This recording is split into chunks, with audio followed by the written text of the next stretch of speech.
Comment fait-on pour avoir 20 au bac de NSI? C'est simple, il faut comprendre et il faut savoir faire. Comment ça se passe simple? Ok. Aujourd'hui, on va comprendre et après, il va falloir que vous sachiez faire. Je vais vous réexpliquer un peu tout le programme, il faut que vous compreniez les vidéos et je vais vous donner des exercices pour que vous sachiez faire. Je vais vous les corriger et après, vous allez devoir m'imiter. Ça vous dit? C'est parti.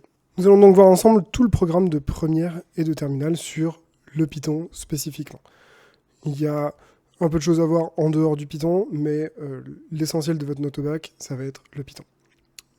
Une partie, ça va être aussi du SQL et quelques questions de cours en dehors, mais pas grand-chose. Donc, si vous voulez une très bonne note au bac, il faut essentiellement bosser le Python. Qu'est-ce qu'on va voir? On va voir, en premier, tous les différents types que vous avez besoin de maîtriser et leurs opérations. D'accord? Ça, c'est la base de la base. C'est les outils avec lesquels vous allez pouvoir faire des choses. Ensuite, la syntaxe, conditionnel, les boucles, et tous les différents mots-clés que vous avez besoin d'utiliser. Ensuite, on va voir une fonction. Qu'est-ce que c'est? Comment ça se fabrique? Comment ça se lit? Qu'est-ce qu'il faut faire pour le bac en termes de fonction? Ensuite, on verra le programme de terminal, les piles et les fils, les interfaces, les implémentations des deux, les arbres, le vocabulaire concernant les arbres et les algorithmes qui sont utiles sur les arbres.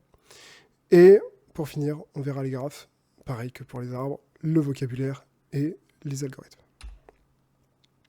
Sur les outils que je vais utiliser, pour bosser, il vous faut deux choses. Il vous faut un éditeur de code.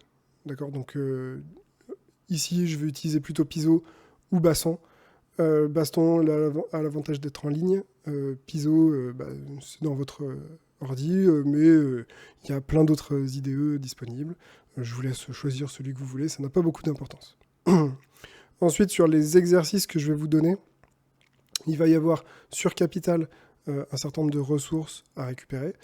Et si vous n'avez pas Capital, je vais vous mettre les notebooks Jupyter qui sont l'équivalent.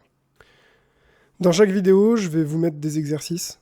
Soit ça va être des exercices papier, écrits, à télécharger en PDF. Soit ça va être des choses à tester ou des notebooks Capital. C'est important que vous les fassiez. C'est important que vous les fassiez parce que c'est à ce moment-là que vous allez faire travailler votre cerveau, que vous allez devoir trouver des solutions à vos problèmes. Et c'est là que tout va se passer dans votre cerveau. Si vous ne faites pas ces exercices, ça ne va pas marcher. D'accord? C'est un processus qui est nécessaire pour que vous puissiez avoir une bonne note.